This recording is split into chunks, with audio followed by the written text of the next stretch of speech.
All right, welcome to the Daily Fantasy Flex Podcast, the PGA edition. It is Valentine's Day, so happy Valentine's Day. Colin, happy Valentine's Day. P, happy Valentine's Day, everyone listening. We have a good podcast this week. We're going to talk the Genesis Open. We just had a really nice tournament in Pebble Beach, so we'll hit on that, and we'll also have to probably discuss a little bit of trash talk for the FantasyLabs company outing this upcoming weekend. So lots to discuss here. As usual, I'm joined by Pete, Colin. Colin, how's it going, man? I'm on the scoreboard. I can't be going that bad. Spieth came through. So what's the score now? It's Pete 1, me 1. Bryan, you're still, you're still in the gutter. He won last year though, so that's fine. You just got to carry over. Mm-hmm. I was pretty stoked to get on the scoreboard. It was a pretty decent weekend overall. I was it was interesting because Spieth got me on the scoreboard here, and got me off the scoreboard everywhere else in actual DFS games. Mm-hmm. Pete, I know you had some exposure to him over this weekend, right? I mean, he was both of our favorites going in. Did he treat you well, outside of our little prop bet thing? Yeah, I played him in cash, played him in the high stakes stuff, and he was 20% owned, so that really helped. Laird and O'Hare with the MDFs was the frustrating part. Both of those guys were the only ones to miss Sunday for me in my cash game team. So good week, though. Definitely did well in GPPs, which is fun, and we'll see what happens here. I think that PGA is really starting to kick off. Obviously, the bad news for the tour is Tiger Woods is out with back spasms, but there's so much good to like in golf, and we're inching closer to the Masters too. So it's fun times. Yeah, so specifically on Spieth, actually, so I guess I'll kind of bulldoze right ahead, and Bryan, you usually kick us to the what did we learn, but I just have a burning question this week now that I'm getting more into GPP stuff. So most of my lineups, it was basically Spieth or Day, right? And we talked about it a bunch. We had Spieth favored over Day. Jay, you mentioned that Day had some uncertainty around him. There's some missing mojo or a potential injury or something like that. I guess here's a hypothetical. If you had to choose between one of them in a GPP, how much lower owned would Day have to be projected for you than Spieth? Either ratio or differential for you to prefer Day? It's a great question. I mean, if I knew that answer, it'd be really nice, but I definitely don't know the exact answer. I think it's interesting. This is a perfect scenario. Spieth was 21%, I think 20.9 and 33, and Day was 11.7. Who's a better play? Oh, if I had perfect information, it's Day 11 times out of 10. And that depends entirely on how much you think Spieth is certain to do better than Jason Day, right? I had him favored, but I didn't have him dominantly favored. I don't think at a 2-1 projection or anything like that. And the strategy was looking great midweek when they were tied in the leaderboard, and terrible when he put up a goose egg on Saturday. And so, not a goose egg. He was +5 through the first 4 holes, bud. I mean, that was just whatever derogatory term you want to name for that round. That was what I'm wondering. I'm wondering, is that consistent with was that consistent with your uncertainty around him in terms of his overall ability, or is it just a bad round of golf? I know it's tough to differentiate between the two, but the fact that he just put up video game numbers on Friday suggests to me that uncertainty is a little bit diminished, he's still Jason Day. Anytime you can get him at 12% owned, it just seems like an auto lock for me. Yeah, I think that I agree with you. I think Day is a better play, but I think it's close because one thing I'm curious too is to look at the leverage you get by taking a player who has less equity at a similar price when they're, let's say 11% Day or 11.7 versus 3%. I think the difference between 3% owned and 10% is much bigger than 10 to 17. So that's another interesting aspect of it. Yeah, that's absolutely fair in terms of what a player X equity, Y equity. I think it is a non-linear, and it's not a ratio or anything like that. I only ask in the case of Spieth Day because it was literally one or the other. It all depends on roster construction too, how many lineups had both those guys in it. There's a lot of really interesting dynamics that I think make the ownership intriguing. So I think in general that most of them didn't have both those guys. It was hard to fit both of them, so it was an either or. which makes it, there's more leverage on the guy who's lower owned. But I do think that there's a lot of roster construction questions, and ownership, I think, is the biggest art in DFS right now. So yeah, I agree. I'm going back and forth on whether or not. I mean, I think Day was still the better play. I think Day was at 11%. Not get results oriented over. It's Spieth's monster round and leading wire to wire. That's just such an outlier above expectation that it's just tough to you can't take that as the given that we all know it would happen, which is tough because we all had him projected as the top overall player, but it wasn't. No one had him as that much of a top overall player. It's not. Well, you had DJ and you have Day. I mean, Day does represent a little. Like last year in the DraftKings Golf Championship, I took Day and he withdrew, and I got him really low owned. And he had just withdrawn before, and then there's weeks off, and he was saying he's better, and he had millions of dollars on the line. Massive financial incentive even for these guys, and he still withdrew. So he's had some serious issues, and there's a lot of reasons why he might not be. I mean, I think he played awesome. He made a ton of birdies, but a lot of stuff talking about how he changed his swing for his health. There's still the vertigo that I think he's gotten pretty much in order now, but there's just a lot more uncertainty with Jason Day than there is Spieth. So I don't know what that exact equity percentage is. Is he 5% to withdraw at some point? Maybe that's a little too much, but that is another factor that I think you have to account for, especially depending on if you're playing, a big tournament that's pretty top heavy. I think you can go him all day, but if you're playing exactly. a 5K tournament, are you willing to take on that negative equity when he just tanks your lineup, Yeah. If it's something, if the field is 100 people, then no, you can't take that risk. But we're talking about the dog leg and the birdie here stuff that's so top heavy anyway that you need to take risk. So I think that for top heavy stuff, I was okay taking that risk with Day, and I felt great about it on Friday. And conflicted on Saturday because I don't know if it was a bad. Because you were being results oriented on Saturday. Yeah. Oh yeah. I thought you didn't watch, and I thought you were in results oriented, Colin. Oh, I don't watch on TV necessarily. It doesn't mean I can't. You're sweating it on my lineup every single waking hour. Are you checking your draft? See, that's even worse. You're not willing to watch and pick up some of the subjective stuff, but you're willing to sweat your lineups. Oh no, it's the worst of all possible worlds. I agree. At least you're not sweating on Shot Tracker. If you were watching on Shot Tracker, because a lot of your guys, that's how you watch. You see where they go. If you did that but refused to actually watch it on TV, I'd give you a lot of grief. I still think you deserve some grief. I think you should watch at least the majors this year. I'm not fading the grief at all. It's all well earned. It's also beautiful television, man. Some of these courses are especially this last week, Pebble. It's just panoramic views everywhere. You got Bill Murray, Peyton Manning. You got all these guys that are doing funny shit. Come on, Colin, step up your game. Watch a little golf, buddy. I feel this weekend in Orlando, there's going to be some Clockwork Orange scenario where I'm just going to get strapped to a chair and have to watch this tournament. I feel like you not watching golf is more stubborn at this point than anything. I agree. We'll see how that shakes out this weekend. Yeah, it'll be fun. Anyway, all right, that's a good digression on game theory. I'm sure we're going to have plenty more of those this year because it is all the rage.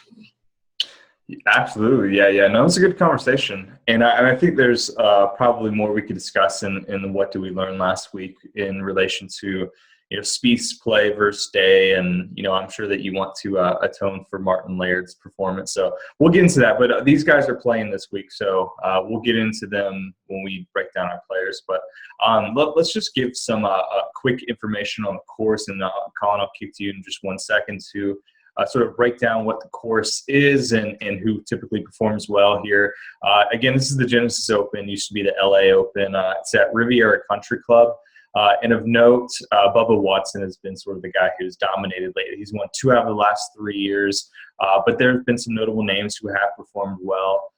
Dustin Johnson, of note, has been runner-up in 2 of the last 3 years as well. Adam Scott has been up there too. So we have a lot of high-name guys that have performed well here, and we have a pretty good field as well with Jordan Spieth, Matsuyama, DJ, Scott Day, all these guys that we've been talking about who are sort of gearing up for this year are in the field. So it should be a good weekend. Colin, can you run through sort of who performs well here? Bubba doing so well sort of suggests Bombers. Yeah, it is Bombers for sure, with the caveat of I'd still put this on the weaker end of the course fit. Usually like a decent course fit is like plus or minus 2.5%. This is even the top bombers are coming in like maybe 1.2%. So, I mean, all else being equal here, I think it's bombers. The interesting flavor here, and Pete, I want to get your opinion on this too, is a lot of people say Riviera is a spot where course history may matter more than any other course. You have cases like KJ Choi, who just like absolutely dominate here. Everyone says it's important to know the layout. And if there's ever a time to break, generic weights for course history, it's Riviera where you want to weight it more. Have you heard anything similar, and or is there anything from the subjective angle to support that angle? Yeah, I mean, I've heard that before from other people. I'm not really sure. I know that you can miss a lot of fairways. I think Bubba like won with hitting like one fairway in his last round. So I know that there's angles in that regard, like knowing where you can hit it. If you're just swinging away, but you have to swing away right or whatever, that stuff can be really valuable. And a lot of these guys are going to pick up on that in general. But that's one of the things about the Masters for sure, is like knowing where to miss is definitely a big angle. So I've heard similar things about this course, and yeah, we'll see what happens. But I definitely am waiting course history this week. Yeah, I mean, that's going to be interesting. I've heard a lot of people discuss KJ Choi, and I think he's very interesting. I mean, he's a guy who, if you just look at his game log, you would never roster him. He's made only one of his last 9 cuts dating back to July. So he does have a really nice adjusted round for this particular course, and it goes back 6 years. But yeah, I'm curious what his ownership and what our thoughts are going to be on him. So I mean, Colin, do you think that people are going to get to a point where they're sort of overrating it? With this course, like I'm not sure that they will, and like especially like if you think that it should be weighted here, more so than otherwise, then like I don't know if it's possible to overrate it at this point. Yeah, Choi's probably the baseline. If you think that he's a good play, you might be overrating it. I don't know. Yeah, well, I mean, we'll get to we're going to give Choi his own section when we get to the bargain basement, because he's in his case here for a lot of reasons. But yeah, like I don't think course history is, even in GPPs, is an angle to fade necessarily here. You may be giving up a little bit too much like actual performance equity if you just play exclusively bad course history people. That's fair. One quick question before we move into our pricing tiers. So of note, the salaries used to go down to $6,000. We mentioned this in passing last week, but I wasn't quite sure whether this is going to be something that continued throughout the rest of the season. But it looks like it might be something that DraftKings is continually going to do. Is the minimum is going to be $6,400 instead of $6K. Pete, does that affect anything? Like, does it affect people going stars and scrubs, or have you noticed anything so far? Yeah, it gets harder to fit the stars for sure when you have less cheap guys, but they've diluted the pricing a lot too. So it's really interesting. Like, we'll get into it, but there are some serious guys that are much cheaper than they've historically been on DraftKings this week.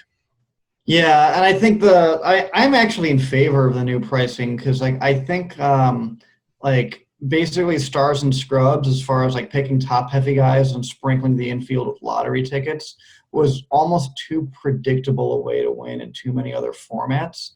I think this makes the diversity of lineups a little bit greater, and I think it's better for the game long term. So I know people have opinions on the pricing one way or another. I actually don't think that, I mean, like, pricing is that's the least material part of your decision process, right? Especially in GPPs when you're trying to outwit the field. Like, pricing is going to be what the pricing is going to be. Figure out what everyone else is going to do and do the opposite. That's your best chance to win. Just may change your calculus for figuring out what other people will do, but like, whatever, you got to figure it out. Whole deal. Yeah. I mean, it is interesting because you would think with them raising the floor that they're going to be a little more strict with their pricing, and then they release prices, and we're not trying to knock on DraftKings at all, but I mean, like, there are guys like Adam Hadwin, who we've been on quite a bit, who has really played well. It is like a guy who just immediately stands out as 6'6". It seems a little just sort of ridiculously low, and there are many other guys in this bottom tier that I think are interesting play. So I guess let's just dive right into that. So as usual, we'll divide these guys up into 3 tiers. We'll do a value tier, the mid tier, and then the high price guys. We're going to do the bottom tier sort of in $1,000 dollars salary bucket. So we'll do 6-4, which is now the floor, through 7-4. And Pete, I think Colin went first with the value plays last week. So I'll kick to you first to talk about which I think there's quite a few guys in the 6-4 to 7-4 range. Well, I have a question for Colin right off the bat. 7,100, we have Koepka, JB Holmes, who crushed last week in a lot of stats, and we have Brendan Steele, your lover. This has got to be a tough question. Who out of the 7,100 guys, who I think all could be heavily owned, is your choice? I mean, I'll actually dispute that. JB Holmes is well known as my lover. I think this is our Valentine's Day show, so it is important. I don't know, man. Brendan Steele, you might be in bed with just as much as you. I think he's just like he's like I mean, like Holmes is like what's the best analogy here? Like Steele is the guy that's like in the club in the Instagram pics, but he's not tagged. But like Holmes is the one that like I take the selfie in bed with. Like that's this is like the kill, marry, date or whatever. Yeah, game. Exactly. All right. So you're going with those 3 for your top guys for sure. Well, I'm just saying who out of those 3. I think that's like one of the most interesting pressing questions right off the bat. I think, all right. So, I mean, you correctly identified my top. They are, in fact, my top 3 for this tier. Yeah, I think those are the best. For what it's worth, I have Holmes, Steele, and Koepka in that order. They're all decently close. Like, I probably like Koepka the least of the 3, only because there's 0 course history here. And if you believe that's an actual important, whereas like Steele and Holmes have straight up good course history. So that's my rank order for those. I think they will be they're going to be chalk for sure in this range, more so than anybody else. Yeah. Well, other guys I like Hudson Swafford, one of your guys at 6,600. You know, he won and missed a cut. You know, it's kind of, how do you weight that with your stuff? Like a win is obviously great. And like, I know you hate missed cuts, but like we know after a win, you know, there's kind of a letdown. So that's interesting to evaluate. Yeah, I mean, it's just like it's all like they all kind of get mashed together at the end. So it just a simple average of the 2. If you can come up with a single number for each of those tournaments, like usually does the heavy lifting there. Yeah, I think those guys are interesting. I think Brendan Grace at 7,300 is another guy who's somewhat intriguing in this tier. Hadwin, Bryan already brought up. His current form is obviously awesome. Yeah, and outside of that, I mean, there's some golfers that are probably not going to be this cheap in some spots, like Kevin Na, but it's not a good course fit, so I don't really love him. Finau seems pretty cheap. Finau is cheap for sure, and you can take the bomber angle there. But yeah, I really like Holmes and Brendan Steele, and I think Koepka's an awesome play too, honestly. I mean, Koepka is way more talented than a 7,100 golfer. And if you look at like his historical price, I mean, last year he was over 11,000 multiple times. He was over 10,000 like 4 or 5 times. He's consistently a 9K. You know, his most recent tournament, he missed the cut, the Waste Management, but he was 9,100. So 7,100 on him is just a massive outlier. But I love Holmes and I love Steele too. Yeah, those are. I agree with all of those picks for sure. I think the only one you didn't mention so far is Ryan Moore. Yeah, that's a good call. Like he has good course history. The best course history of this tier for sure. The reason Finau's so cheap is he doesn't have great course history, and that's why he's there. I think everybody that we mentioned so far is going to be decently heavily owned in tournaments.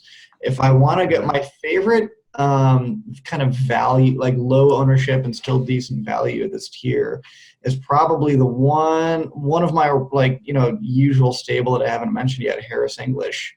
Oh man, dude, he's gonna be low owned. People are hating on him. Yeah, really? Why? People just hate on Harris English, man. I don't know. That's what happens when you watch golf. You just irrationally hate on people. I don't know. He's getting the big now wave from some touts. So yeah, I think he's a good tournament play. I think so too. And then the other guy that I kind of like in tournaments in this range is University of Illinois product Thomas Peters, who has a decent Euro showing. You know, he's across the pond. Like nobody plays him usually. The only knock on him is 0 course history, so adjust accordingly. But I think he probably represents the best, like, no owned to can still put up a decent showing. So yeah, I love that call. Peters is like absolute. He had a NCAA title win too, I believe, at Riviera, and interesting. He's ultra talented. No, I didn't even know that. See, that's not even logged in our course history, so maybe that's worthwhile. The only other 6'5". I mean, this guy is a fucking beast. Like, there's a reason that the Euro guys are all about him. Like, he's a guy that I think is a great tournament play, and you want that at this course too. You want the bomber. Yeah, super talented. So Colin, like these guys that are 7-1, like if we're talking Steele, Brooks, and Holmes, is it like you sort of mentioned this, I think, because I asked you last week, like if you just think they're all the same, is it just at this point in the lower range, since the pricing is soft, is it almost more important to just figure out where ownership's going to be and then pivot? So just take the lower guys at them and have them? Yeah. 100%. Yeah. I think they're going to be so, like, no one really knows what the threshold is for, like, at what, if you think they're going to be X% owned, it's better to auto fade them.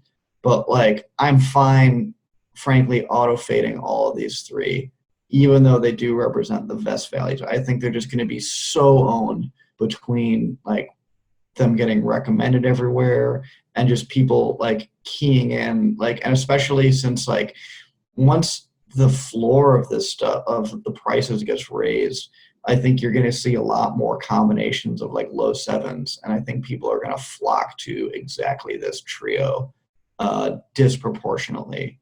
I'll probably be fading all three in tournaments, despite the fact that I think they're the best value at this tier. Yeah, that's fair. The only other one that I wanted to mention, only because I said specifically, is KJ Choi, who we mentioned earlier, and has, just the most insane course history of anybody to boot in here. I'm going to be fading him entirely because I remember going through this last year where I thought, like, distance was important here because it's a bomber's course. Choi was in a little bit of a slump and probably lost a little bit of his distance. He still ended up going 5th or whatever, and, like, proving it all wrong. That being said, just if you click on his game log and see what he's done lately here, it is one of the 7 straight miscuts and a 75th and 2 miscuts behind that. I think that just the cliff that he has fallen off of lately cannot be overstated for how steep it is. And I think it's almost kind of like an unstoppable force meets an immovable object. Like, how strong could your course history have to be to overcome that? And I think the answer is just none. It can't. It's that big a cliff for 7 straight miscuts. It's like Tiger too, Like Tiger has some history that, until we see it again, like, you just can't. It's just a totally different ball game, Yeah. I think Choi, like, everything in Choi's results suggests that it's a different ball game. Course history just does not apply to him here. So what about Furyk? Like, he's a little less extreme example. Like, he has really, really nice course history over his last 5 tournaments, but, like, just really does not seem to fit well with the course necessarily. Yeah, I mean, that's a well-known, like, sometimes fit and history fight each other. That's kind of a known phenomenon that we've dealt with before. And I'm okay with them kind of canceling out. And, if you want to give history a little bit more of a boost, I just think my objections to Furyk are the same that I said last week. There's a layoff, there's some rust, there's some uncertainty. So far, he hasn't really lived up to any reason to play him yet, even despite, I know he has that, grindy work ethic that Pete loves to bring up and stuff. So maybe he also shot a 58. That's pretty fucking good. Yeah, it is. Yeah, I'm pretty not good. contesting that. I don't know. There's so many other people above Furyk that I prefer for a million reasons that I also think he's going to be still decently owned.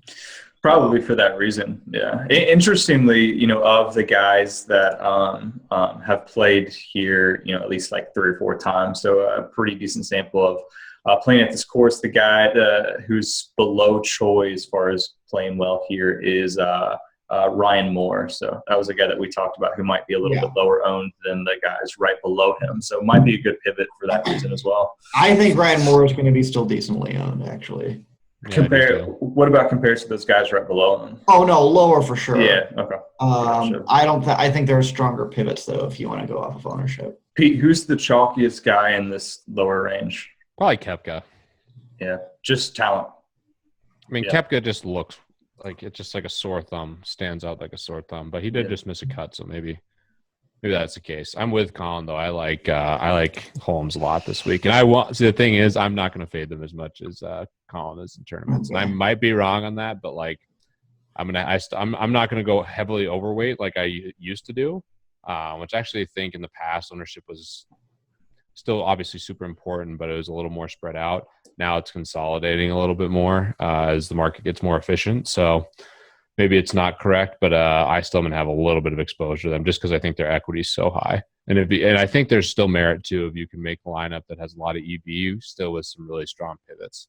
Like if you have a couple guys that are like 10, 15%, maybe even 20, but then you have a couple guys under 5%, you still have a pretty unique lineup. Yeah, it's an interesting debate. Let's move on to our mid-tier here. And Colin, I'll kick to you first here. So let's do 7.5 through 8.5. So we'll just do 1,000 as the range. So 7.5 up through Jimmy Walker. So at the top of this range is probably going to be maybe the chalkiest play of the whole tournament, Justin Rose. I think he was the chalkiest last time. He had a kind of subpar showing last time, but not enough to make his price drop that much. And I think he is pretty good value here and some decent course history. I think he's going to be the heaviest owned player in the whole tournament, though.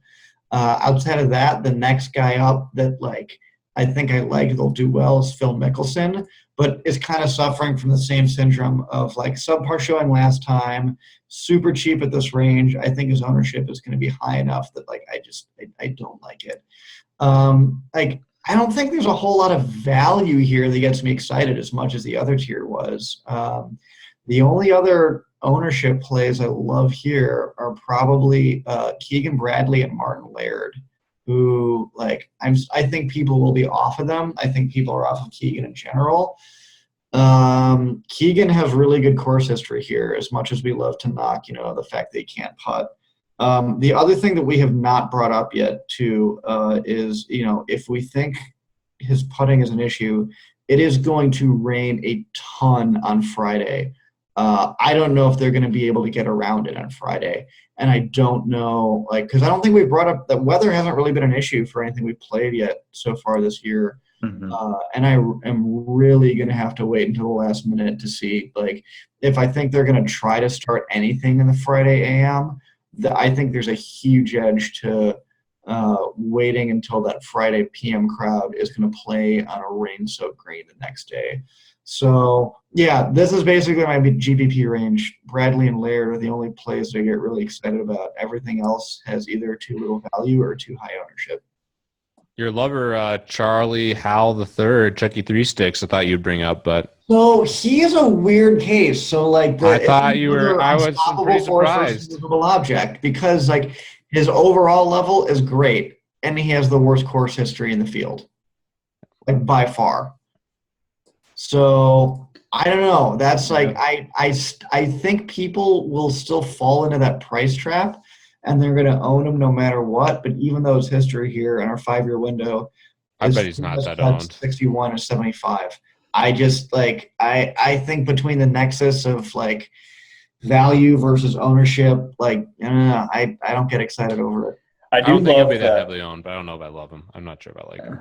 I do love that there are 3 golfers priced at 75. Howell, Laird, and Keegan, and Colin goes with the Keegan love. I was not expecting that. Give me all the Laird this week. I'm honestly just as surprised as you are, but it's the way it shakes out. Pete, where are you falling on this range? It is sort of the tough one to evaluate, I think. Yeah, I echo a lot of what Colin says. I wanted to get his opinion on how. Give me all the Laird because I love CSU and I'm biased, and Justin Rose, cash game viable. One other guy we didn't talk about is Bubba Watson, who does have really nice course history, especially recently. Total bomber. He seems like he is in the DGAF mode right now, but he likes it here. He talks about how he likes it here. So I think there's definitely merit to that. And personally, I'm hoping he does terrible, and then I can load up on him more on the Masters. But yeah, I just want to see him trend down, not brutally down, but just like I want people to be off him. What are your thoughts on Phil? I like Phil. Yeah. Hey, Colin hit on him. I think he's a pretty good play. I think he'll be owned. So it's he's always that. That's sort of the problem. Yeah, I'm bearish on Watson for sure. I mean, even with course history kind of baked in, he's been bad. Yeah, and I think people are. I mean, like not only has been bad, but like I think people will just like be on him anyway because it looks cheap for Bubba. But like he's been bad enough to warrant that price. He's in total DGAF mode. When you watch him, he's just a mental mess. Mm-hmm. For my view, I mean that's a totally subjective thing, but a lot of people are saying that he got paid. He's got all the money now. He doesn't care. It's just like whatever. Did either of you mention Schwartzel? I mean, he's a guy with really nice course history here. No, Schwartzel is one that I kind of yeah. It's nice course history for sure. It's like. I think that's exactly a neutral play for me. I mean, maybe depending on weather or something like that. Yeah, he seems like just fairly priced. I think he's going to be fairly priced and fairly owned. Yeah, there's no value either way, I'm sure. Yeah, he has a good golf swing. If you want a golf swing to look at for playing, totally unrelated to DFS, Schwartzel's one of your guys for sure. Adam Scott, Schwartzel. He also did just miss a Euro cut That's not good. So that's just, my feelings on that. I like him for the Masters this year. Interesting. Yeah. Mm. So Pete, we'll see how owned he is. But do you agree with Colin's sentiment that that Rose is going to be the chalkiest guy? I mean, up there with DJ maybe. Yeah, I'll probably be right around there. I think there's a couple guys who will be in consideration for that range. I wouldn't be surprised if one of those 7,100 guys is really heavily owned right there with them. I think DJ is going to be owned. I think Spieth's going to be owned. So, yeah. I think he'll be. I'm not sure. I think that I can understand why Colin thinks that. I think it definitely makes sense. Yeah.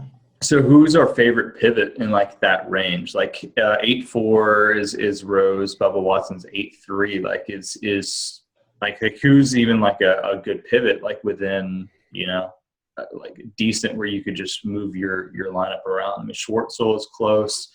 If you want to go heavy on like low owned, I'd probably go Jason Kokrak.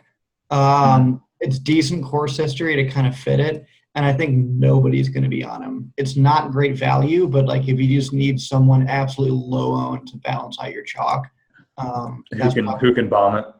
That's my favorite super low ownership play. Yeah, that's fair. All right, well, let's move to this upper salary tier, which is headlined by Spieth, who obviously just continues to play really well, gearing up towards the Masters. Obviously had a good week last week, but if you look at his pricing, it's up there. I mean, he's at 12.6 this week, which means that he's 2,600 more than Day. So we can debate the merits all day long, but 2,600 is a lot of salary. So. Pete, I will kick to you. So this upper range to everyone above 8.5. Yeah, or 9.5, right? Or but no, 8.5. 8.5. So Paul Casey. Okay. Yeah, I mean, I think DJ is the best play just in a vacuum in terms of EV. That's the guy I would take. I also really like Sergio this week quite a bit. He's been playing awesome and. Definitely think there's a lot of merit to him, good course history. I like Day. I mean, Spieth is a little expensive. There's arguments for all these guys. I think Matsuyama is still a good play. I'm bullish on him, but all this stuff's kind of priced in now. So it's not as good as it once was. But, yeah, for me, I think DJ and Sergio are probably my favorite plays. Scott's like the hardest guy for me. Scott has good course history. Good course history, yeah. And he's been playing well lately. He's the guy that stands out. Is probably a little – pricier than what you would want, but he's more expensive than Day. He hasn't played that much recently, has he? No, he had like an Australian showing back in like over the winter. Yeah. He's just living the dream. Adam Scott's a baller. He's just out. But he's world class. So I like him anytime. And he got hot last year in February too. So I think there's a lot of merit to that. Yeah. Colin, where you sit with this top tier? I have DJ as the overall ranked player as well. I think because it's such a low, because it's a tougher course. Like, I don't think that he's head and shoulders above anyone else necessarily. I also think he will be incredibly chalky. And like all else being, I think like DJ versus Matsuyama is basically Spieth versus Day for me last week in terms of like where like your equity versus the ownership trade-off and where it's going to be. I think a lot of people are going to flock to Jason Day as well and kind of be willing to gloss over some really bad course history here. Pete, I'm wondering, like, the course history thing though, he hasn't played since 2012, so he was a totally different golfer then. Also yeah, had like but the like vertigo. you can still price that into course history as far as like how was it, like, according to your ability. That's true. Like, so like, I mean, if we're But counting, he only has 2 counts, right? 2012, 2011. Yeah. So like, I mean, yeah. So it's less information for sure. It is amazing that, like, of the top guys, Spieth, Matsuyama, DJ, and Day, all of these guys are coming off a top 5 finish. Like, that's sort of incredible. Like, if you could make a case that all these guys are just playing really, really well right now, which may make Day, especially just because of his low price, sort of intriguing. Yeah. If you want the narrative. Here's the narrative real quick. I'm curious if you guys buy this at all. Jason Day could lose his #1 ranking this week. I was sort of surprised that he held on to it, yeah. I mean, like, he obviously ended up playing well, but Spieth, was surging. I don't know if they care. I mean, it's not like tennis where people care about #1 all that much. I don't know. Care. They care about getting there. I don't know if I think they want to sustain it. Yeah. I don't know. You don't think Day cares? Is that what you're saying? Oh, Day definitely cares. He talks about how much he cares about. He said he wants to win majors and be world #1. That's all he cares about. The only other thing that I'm curious on now, I think actually Jordan Spieth is the most interesting ownership case right now between just won last week and 12.6 is a lot harder to fit in when your floor is 6,400 as opposed to 5,500. I know in NFL, you get cases all the time where like quarterbacks just get too expensive for anybody to roster them. And you don't see that as much in golf, or at least we haven't seen it as much because, people love to take top heavy favorites. I think with DJ having basically the same odds and being 1,000 less and like the salary floor being higher, I think Spieth's ownership could be like depressed almost to the point where it makes it like even more of a viable GPP play. And I don't hate him as a play this week for that reason. It's kind of like maybe even a hidden edge as far as like this is how you adapt to the new pricing structure. Recognize that people are going to have a tougher time fitting in Spieth. And paying up, it'll lead to a different roster construction for sure. Yeah, absolutely. I think people are going to strongly prefer DJ and probably Jason Day to Jordan Spieth. I think Spieth will be the least owned of the 3.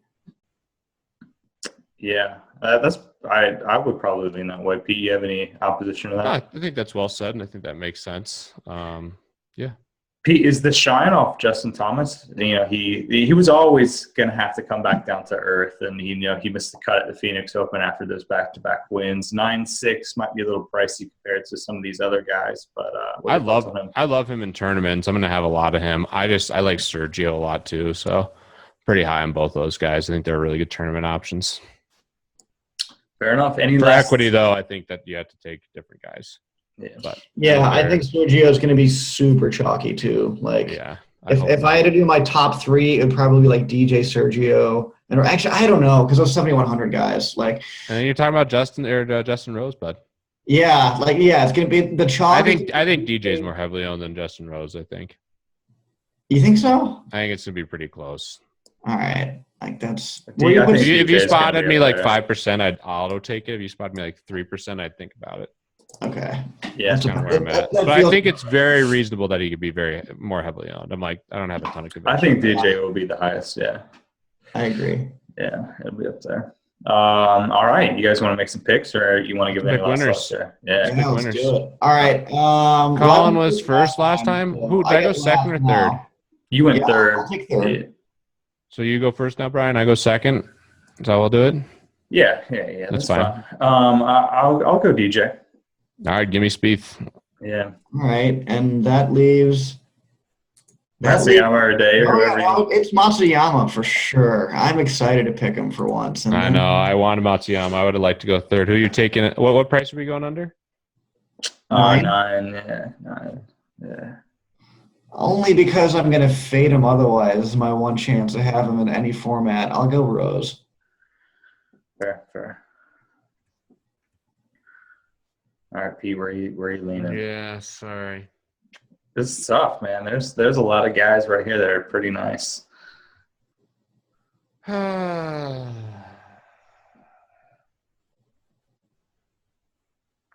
Paul Casey or Patrick Reed? I'm going to go Patrick Reed, even though I do think Bubba Watson for win equity is right there. Yeah.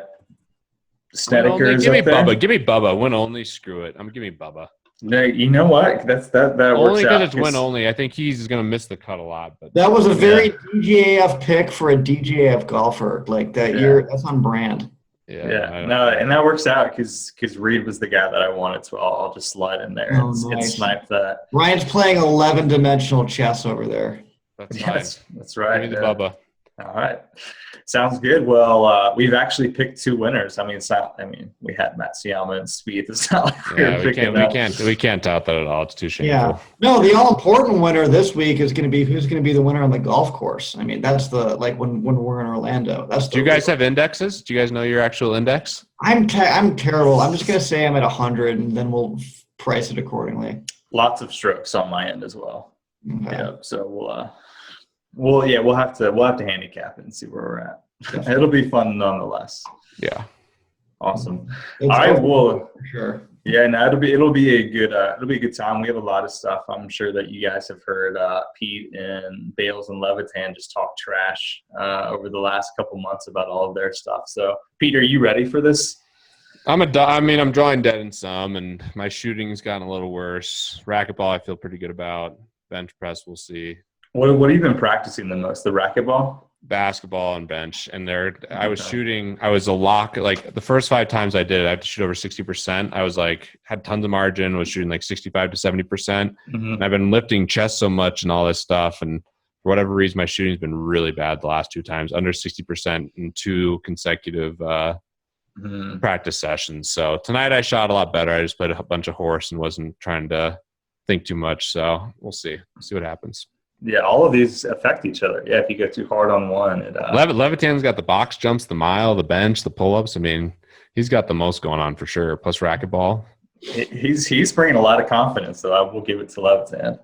Yeah. It'll be interesting, and we'll find some way to document it. I don't know if we're going to do some periscopes or we'll find some way to show what's going on the course, and then also with the other stuff going on. So we will end it there. Thank you guys for listening as always. Good luck in this week's Genesis Open. We'll be back next week, of course, for the Honda Classic, and PGA will sort of take the lead as far as the sport because the NBA All-Star break starts this weekend. So it'll be a good time to discuss some PGA. So good luck again. Thanks for listening. We'll talk to you guys next week.